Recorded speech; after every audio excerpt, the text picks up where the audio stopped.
Buenas tardes a todos.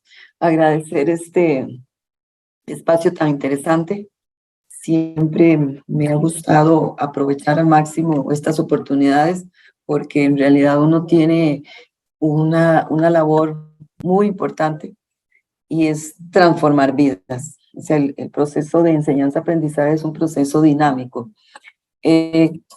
Quizás ustedes ven una imagen y yo quisiera saber qué piensan ustedes cuando ven esa imagen. Así, en primer momento, ¿qué imagen, qué idea le trajo? Una gira. Una gira. ¿Qué otra cosa? Un viaje de aprendizaje. Van de viaje. Un viaje, ¿qué más?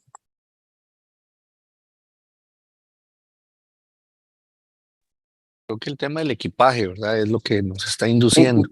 Equipaje, ok. Hablan de tomar un vuelo Muy y bien. gira. Adelante. Gira, vuelo, aeropuerto. Ok, pero para continuar, yo quiero que usted agarre un lápiz y un papel en este momento ahí, de los que pueden. Levante el lapicito el que lo tiene listo. Haga el siguiente, dibuje el dolor. Dibuje el dolor. Le doy un minuto para dibujar el dolor. Un minuto porque sé que Marianela no me da más tiempo.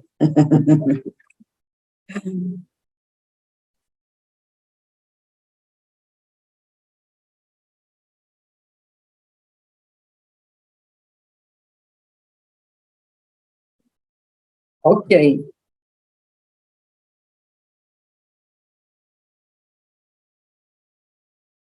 ¿Ya lo tienen? Muéstrenlo.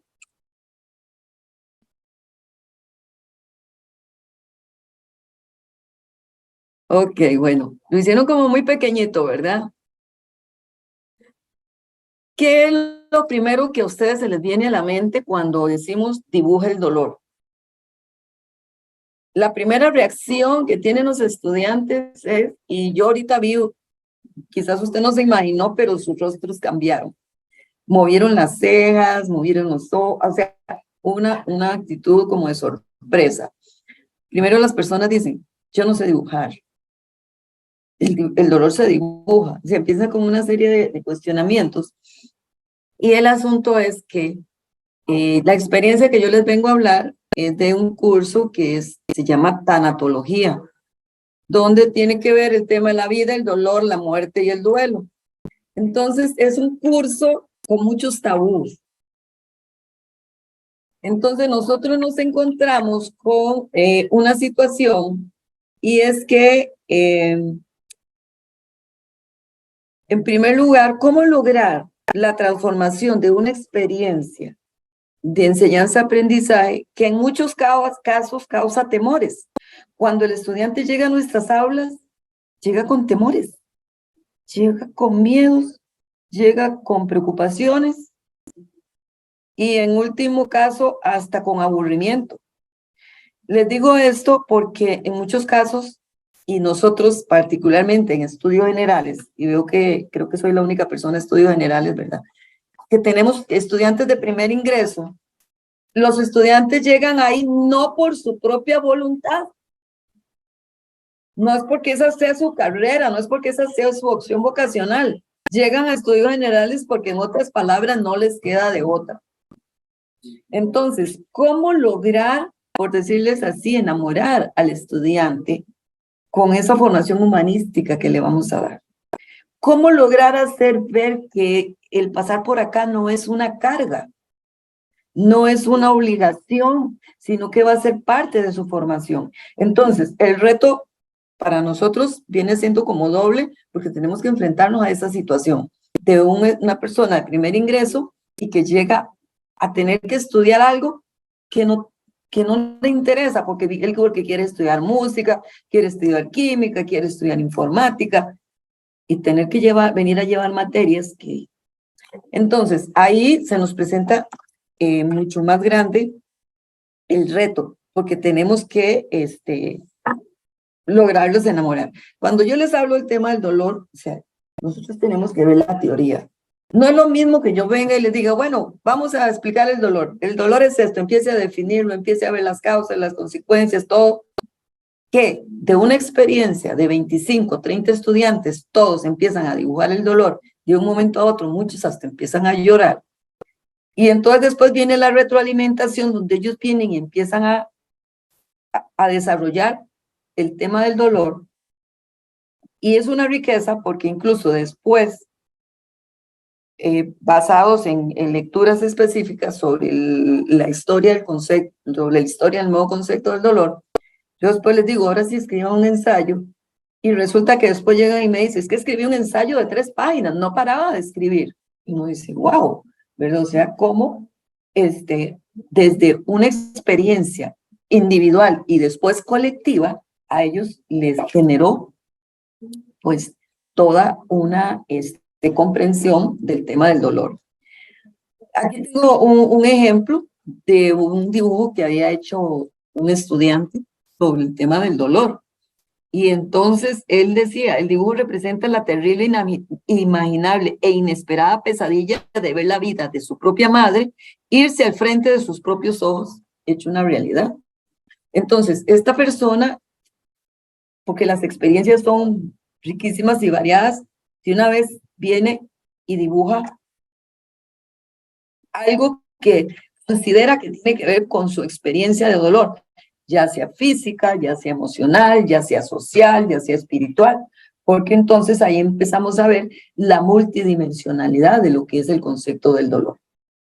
Y yo les digo, o sea, los estudiantes salen sabiendo tanto de todo esto, no porque se les haya dicho aprendas de memoria, sino porque ellos mismos empiezan a generar su propio conocimiento a partir, desde luego, de lecturas y de actividades. La ponencia es sobre la metodologías activas centrada en el estudiante.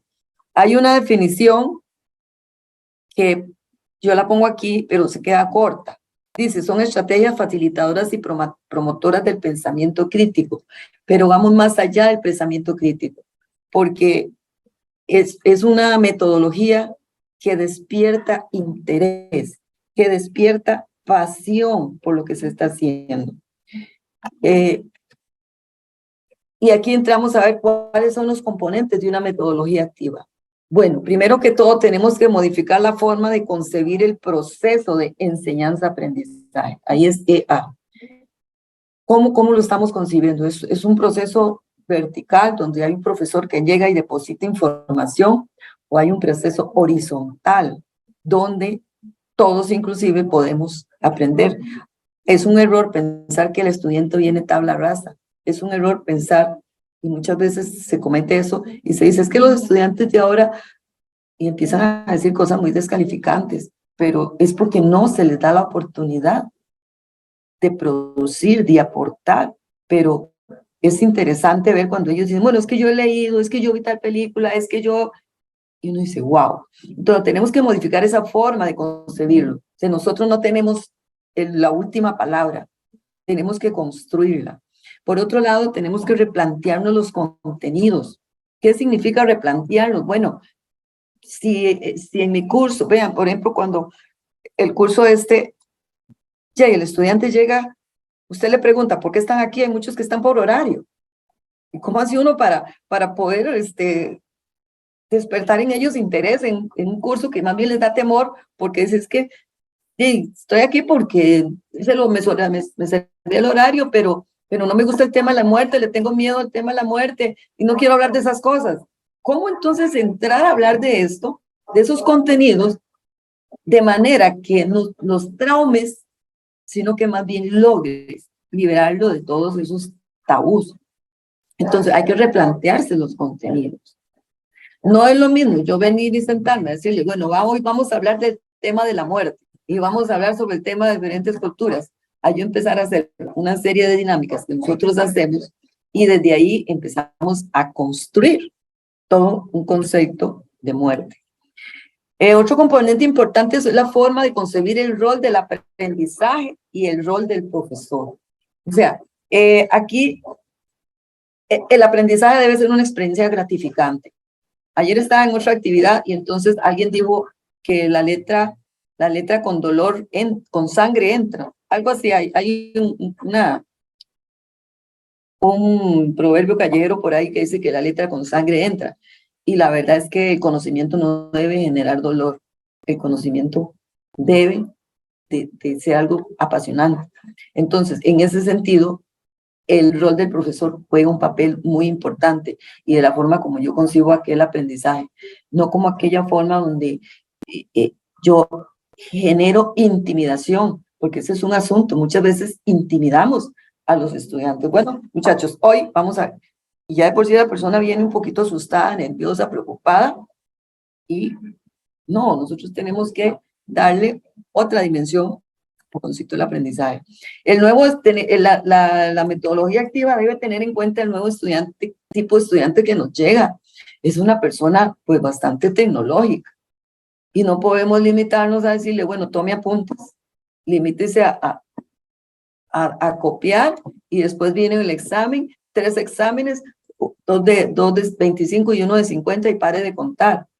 No, ese nuevo tipo de estudiante que tiene cierta inclinación por la tecnología, pues tenemos que ver cómo nos apropiamos de ese bagaje que él ya trae. Y aparte de eso, no es lo mismo del estudiante. Yo empecé en 1987 y no es lo mismo el estudiante de esa época que no tenía esos accesos al estudiante de hoy día. Entonces, para nosotros es más desafiante, para nosotros es todavía un reto mayor. Bueno, saber, bueno, es que nos llegan estudiantes que ya para ellos, que viene el otro tema, el acceso a la información.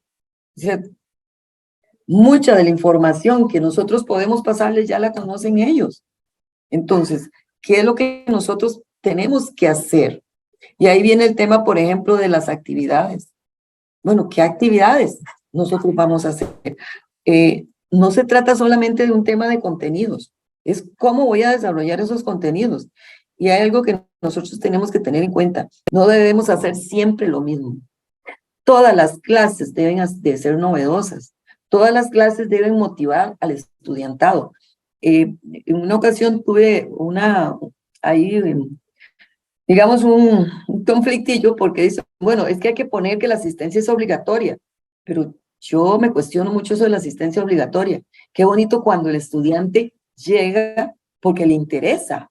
Y esa ha sido mi política, de no poner las clases obligatorias. El estudiante llega porque está deseoso y ellos llegan y te dicen, es que estaba deseosa que llegara esta clase. O sea, te digo que eso es algo que nosotros debemos de despertar. En ese sentido, no hacer siempre lo mismo. Hay que ser creativo, pero para eso implica que tenemos que investigar, tenemos que leer. Bueno, ¿cómo logro yo hacer estas clases diferentes? Yo recuerdo que había otra compañera y yo que hace unos 15 años dábamos determinado curso. Ella lo daba de una manera totalmente teórica y yo lo daba con toda, digamos, una forma más activa. Nos quedan 2 minutitos, doña Yeli. Uy, bueno, y por otro lado viene el tema de la evaluación. O sea, ¿cómo evaluamos nosotros? Que eso es muy importante. Sin emoción no hay aprendizaje. Y algo interesante aquí es que nosotros también debemos de darle al estudiante la posibilidad de que ellos también se evalúen. Y yo les digo, ellos son muy honestos. Si nosotros establecemos rúbricas concretas, ellos son muy honestos. Y bueno, aquí tenemos esta experiencia. Se llama una analogía a la muerte como un viaje. Entonces, los estudiantes, en el manejo a lo largo ellos tienen que escribir una historia de una pérdida significativa, tienen que elegir lo que nosotros vemos el tema de las voluntades anticipadas, con qué voluntades anticipadas quieren que lo trabajen al final de su viaje, al final de la muerte, y entonces ellos traen su valija para precisamente montar la experiencia de lo que es la muerte. Les digo que al final ellos logran demostrar, confesar que ese temor aterrorizante es lo que ha sido para ellos la muerte, la enfermedad, porque vemos las enfermedades terminales y todo esto, para ellos deja de serlo, porque a través de las diferentes experiencias nosotros logramos que el estudiante vea algo que ha sido muy temido de otra manera. Aquí tenemos una de las actividades que son terapias para el manejo de el dolor en pacientes con enfermedades terminales. Tenemos aquí también parte de eso. Entonces, aquí los estudiantes están trabajando enfermedades terminales, cuidados paliativos, están viendo el tema del dolor, pero lo están viendo con otra dimensión. Implica, desde luego, invertir recursos. O sea, los estudiantes, para eso lo hacemos grupal, los estudiantes tienen que también ingeniárselos, pero ellos lo disfrutan montones. Si ustedes pueden ver, creo que por ahí hay un perrito, porque dentro de ese tema las terapias también vemos la zooterapia. Entonces, una clase donde usted los ve todos ahí a ellos, tirados en el piso, haciendo su trabajo, presentando sus conclusiones sobre la experiencia que ellos han vivido, sobre la parte teórica, y de esa manera vemos cómo se logra desarrollar una clase desde las metodologías activas, involucrando y haciendo del proceso de enseñanza-aprendizaje algo más satisfactorio y no aburrido, tedioso y que no tiene un fin. Termino diciéndoles, ellos todo esto lo logran incorporar para su vida. No es algo que se quedó hasta el momento.